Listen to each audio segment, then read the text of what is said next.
Millions of Americans took to the streets today with one simple message for President Trump. You are not a king. Demonstrators in more than 2,500 cities and towns gathered for the No Kings events. And according to No Kings media, nearly 7 million people came out across the country today for these protests. That's 2 million more than the last No Kings protests that were held back in June. The rallies come as Trump escalates what experts warn is his authoritarian reach targeting cities, people, and institutions that oppose him. I spoke with some of the protesters here in New York City earlier. Here's what they had to say. We're still fighting for the promise of what this nation can be, and they are fighting to turn back the hands of time to bring us to darker times. No, they're not going to intimidate us with tyrant talk. We are out here to stand up for this democracy. The military is used for the defense of this country. It is not used to control the citizenry. Trump is turning the military into his own Praetorian Guard. Do not cower to the fascism and the threats that are coming from D.C. That's what they want us to do, and they will only be successful in that if we remain silent. And joining us live from the protests in Los Angeles is Jacob Soboroff, MSNBC senior political and national correspondent. Also with us is George Conway, attorney and president for the Society for the Rule of Law. George also attended one of the protests today. He's also on the board of a 501c4 that helped promote the events. Jacob, let's start with you. What's it like on the ground there? Antonio, I was watching you all morning, and the vibes here feel like a lot of the vibes that I was watching you walk around in all morning in New York City. We're in the middle of downtown Los Angeles. We're on Grand, right? Yeah, we're on Grand Street. This is the heart of the Civic Center. There are people as far as the eye can see, both in this direction, and then, Tony, let's swing around and just show them what's going on over here. This is the heart of downtown Los Angeles. You can see the Walt Disney Concert Hall in the distance out here, and people are stoked. This is a jubilant, peaceful, celebratory atmosphere, and everywhere you look, the idea that Antifa is on the streets. This lady's, look, she got a big smile on her face. Come over here. What's up? I'm Jacob. Nice to meet you. I'm Allison. So are you Antifa? They say Antifa's on the streets. I'm CTA. I'm a teacher. I teach kindergartners, and we're here to make it right for students and families in our community. So when you hear, people saying that people on these streets hate America, what's your response? I see people being kind and loving each other and wanting a better life for everyone that's walking. Thank you for your service as a teacher. It's so nice to meet you. Nice to meet you, Jacob. Okay, take it easy. It's everywhere, like I said, everywhere you look. What do we got on this one? Stop Trump from rigging the election. Prop 50, right? So, we got this big initiative on the ballot here. Hey, how are you? You want to say hi? Well, we're live on MSNBC. What's up? What's your name? Rosa Kini. Have you protested before? No, well, yes, with Cesar Chavez. What's it like to be out here?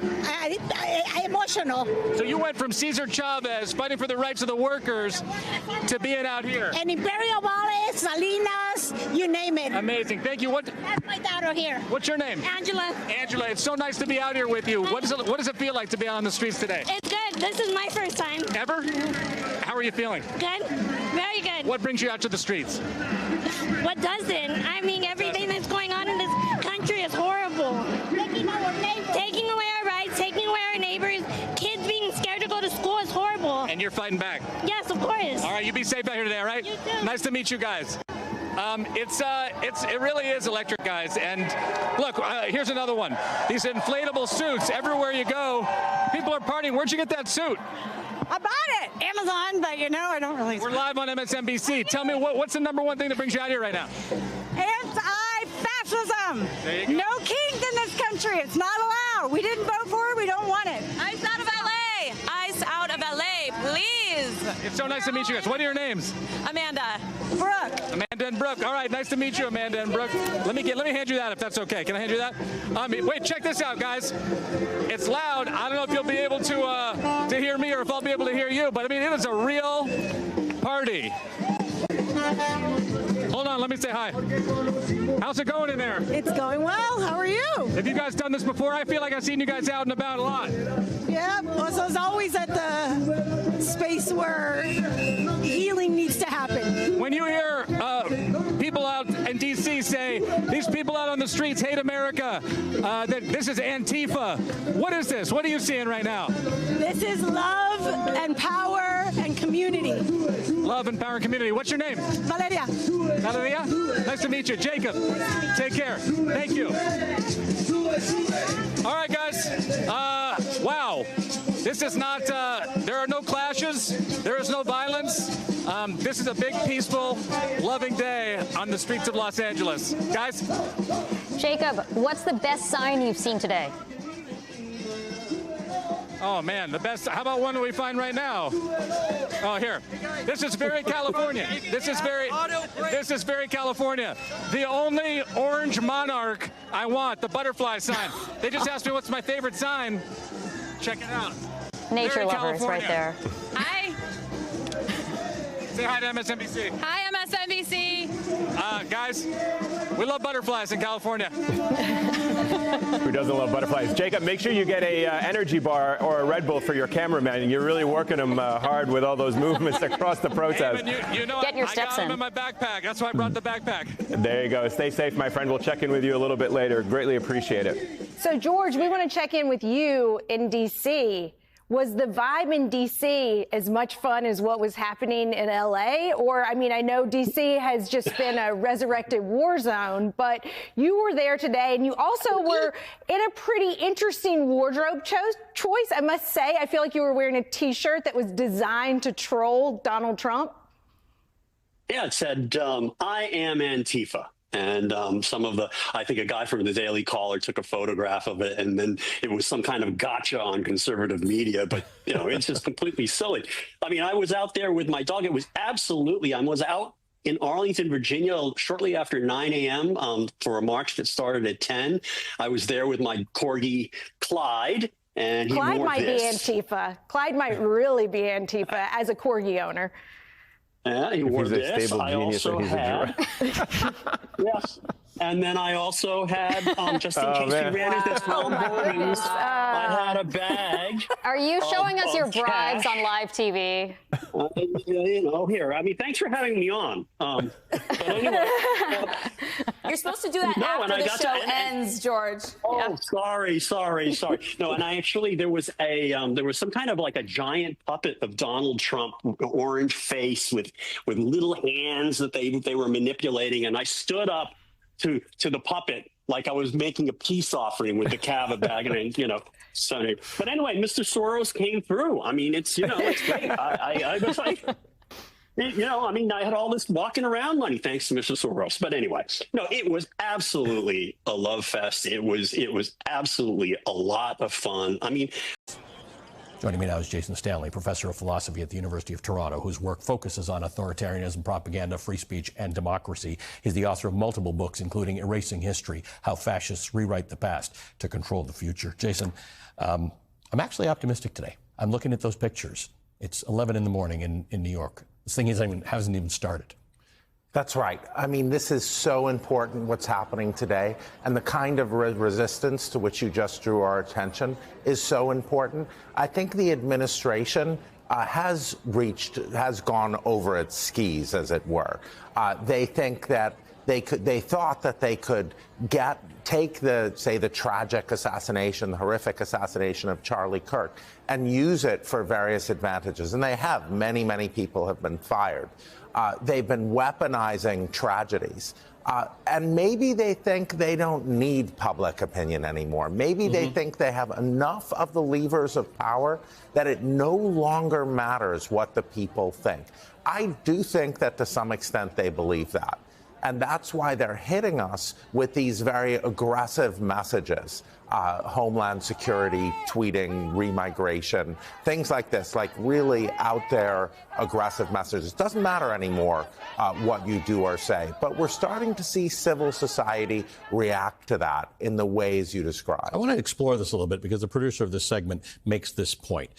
What happens when the elected government in a democracy decides that they do not need public opinion anymore because they control enough levers of power? That's a very important distinction. It's extremely important. You see it when the government shifts to hard propaganda against its own citizens, when it says, look, we're not trying to convince you of anything. We're just trying to terrify you. We're telling you, you will get rewards if you're on our side, and you will get punishment. You will lose your job. We will take you to court if you're not on our side. We're not trying to convince you anymore. We're not trying to spin a story. We're just doing to you what we do to external enemies. And look, that's what they've been telegraphing they're going to do. That's why they're saying the real enemy is internal. The real enemy is the Democrat Party. That's not an attempt to convince Democrats to support them. So let's talk a little bit about what they're saying these rallies are, or what protest against this government is. They're calling them Hate America rallies. They're calling them Antifa, which is an interesting concept, because if you have an undefined group like Antifa and you call everybody Antifa, then all of us can be arrested as Antifa. That's right. They're calling them pro-Hamas. They're calling them Marxist. Tell me about how this all works into this concept of bringing everybody into line. This is a classic move that we can point to history, and then we should emphasize the fact that these people know that history. So it is standard, like the Nazis called the Social Democrats, the center left in Germany at the time. They called them Marxists, communists, enemies of the state. Right. So that is extremely typical. You call the opposition party Marxists and communists. You call anyone who's against you Marxists and communists, an existential threat to the state. We're seeing that exact strategy. Now, people say, why always draw things back to Germany? Because I think someone is looking at German history here. Right. And so that move of saying, if you're not 100% for us, if you're not just repeating our line, you're anti-American. Because what America is right now is Donald Trump. It applies to everyone. When people say you can't do something, you're gonna do it.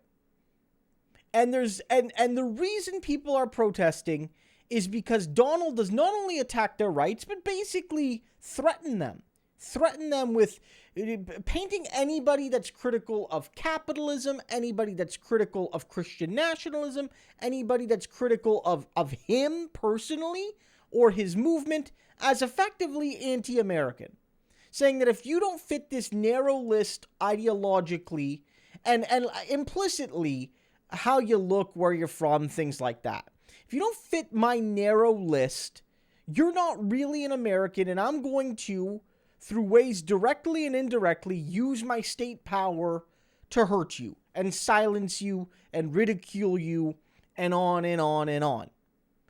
And so Donald doesn't realize that that's going to wake people up 100%, wouldn't it?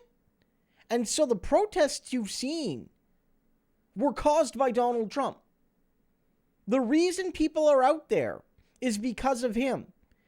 Everything that happened to him today, the humiliation, the reckoning that the anti-MAGA movement is many times bigger than MAGA ever was. Because MAGA is not the entirety of all the people that voted for Trump. MAGA is a core of delusional cultist freaks.